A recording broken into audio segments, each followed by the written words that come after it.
ازيكم عاملين ايه؟ وحشتوني. النهارده اول حلقه من حلقات دكتور محمد طنطاوي بعد انقطاع.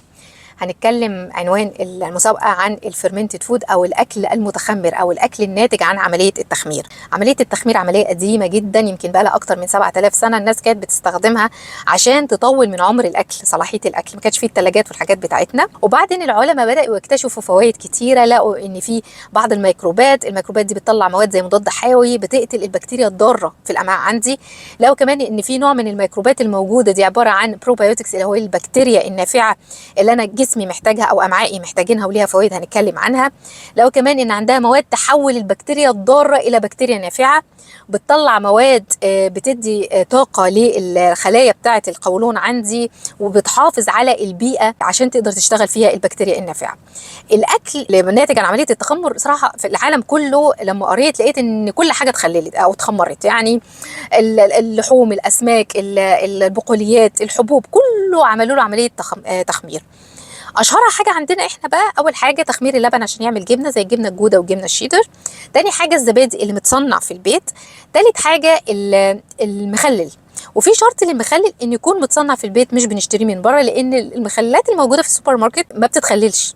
هو التخليل نوع طريقه من طرق التخمير، ما بتتخللش، بينقعوها في خل. لكن اللي موجود في البيت اللي بنعمله بيبقى منقوع في محلول ملحي، وانا ببقى محتاجه المحلول الملحي شرط اساس عشان يحصل التخمير، عشان بيطلع حاجه اسمها حمض اللاكتيك اللي هو اللي مهم عشان يحصل عمليه التخمير. طب حلو قوي، انت قلت فوائد جميله جدا. دي بقى ايه مردودها على جسمي؟ لو ان الناس اللي بتستهلك هذا النوع من الاكلات عندها فرصه اصابتها بامراض القلب اقل، الضغط، السكر، مناعتها احسن، الكوليسترول اقل، بتحسن المود، تركيز المخ. لو ان ليها فوائد كتيره جدا. من ضمن الفوائد لو هناخد مثال مثلا الجبنه، هي الجبنه قلنا ناتجه عن تخمر اللبن. لو ان بيتم تركيز بقى ايه، تركيز نسبه الدهون، المعادن بتاعتها زي الكالسيوم، البروتين، في معادن كتيره وفيتامينز كتيره جدا بتنتج نتيجه لعمليه تخمير اللبن عشان تتحول الى جبنه. بجانب كمان ان بيتشال منها اللاكتوز. الناس بقى اللي عندها عدم تحمل اللاكتوز بعد ما تشرب كوبايه لبن بطنها تقعد تمغص وانتفاخات وبتاع، لا كلوا جبنه، مش هيحصل لكم حاجه ان شاء الله، مش هيحصل اي انتفاخ لان بيتشال منها اللاكتوز.